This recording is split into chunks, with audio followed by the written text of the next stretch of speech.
नमस्कार। मैं हितेश परमार एक बार फिर से आप सभी का स्वागत करता हूँ। बच्चों, आज जो पाठ हम पढ़ने जा रहे हैं उसका नाम है लाख की चूड़ियाँ, जिसके लेखक हैं कामतानाथ जी। बच्चों, मैं पहले आपके समक्ष पाठ का पठन कर रहा हूँ, आप सभी उसे ध्यान से सुने।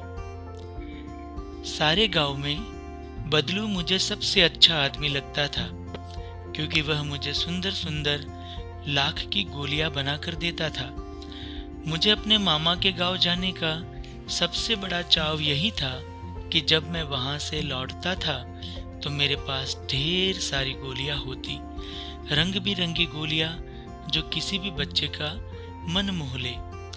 वैसे तो मेरे मामा के गांव का होने के कारण मुझे बदलू को बदलू मामा कहना चाहिए था, परंतु मैं उसे बदलू मामा न कहकर बदलू काका कहा करता था, जैसा कि गांव के सभी बच्चे उसे कहा करते थे। बदलू का मकान कुछ ऊंचे पर बना था। मकान के सामने बड़ा सा सहन था, जिसमें वह एक पुराना नीम का वृक्ष लगा था। उसी के नीचे बैठकर बदलू अपना काम किया करता था। बगल में भट्टी दहकती रहती, जिसमें वह लाख पिघलाया करता। सामने एक लकड़ी की चौखट पड़ी रहती, जिस पर लाख के मुलायम होने पर वह उसे सलाख के समान पतला करके चूड़ी का आकार देता।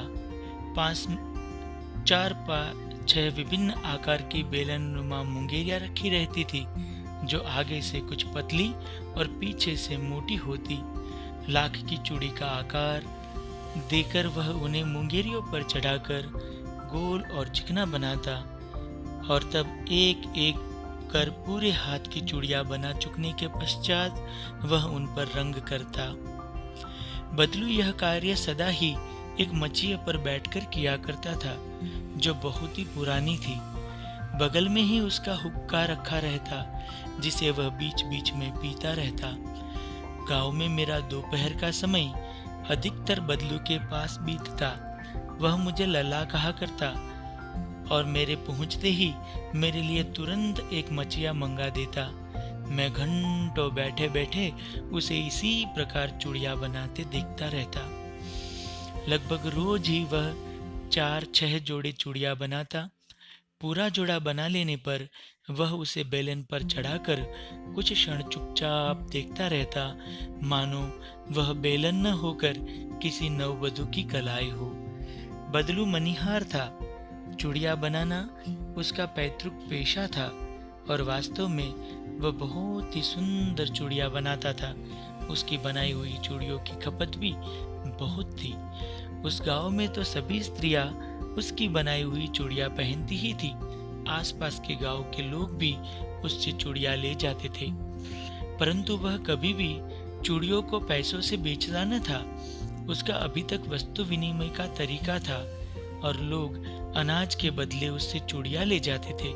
बदलू स्वभाव से बहुत सीधा था। मैंने कभी भी उसे किसी से झगड़ते नहीं देखा। हाँ, शादी विवाह के अवसरों पर वह अवश्य जिद पकड़ जाता था। जीवन भर चाहे कोई उससे मुफ्त चूड़ियां ले जाए, परंतु विवाह के अवसर पर वह सारी कसर निकाल लेता था। आखिर सुहाग के जोड़े का महत्व ही और होता है। मुझे याद है, मेरे मामा के यहाँ किसी लड़की के विवाह पर जरा सी किसी बात पर बिगड़ गया था, और फिर उसको मनाने में लोहे लग गए थे।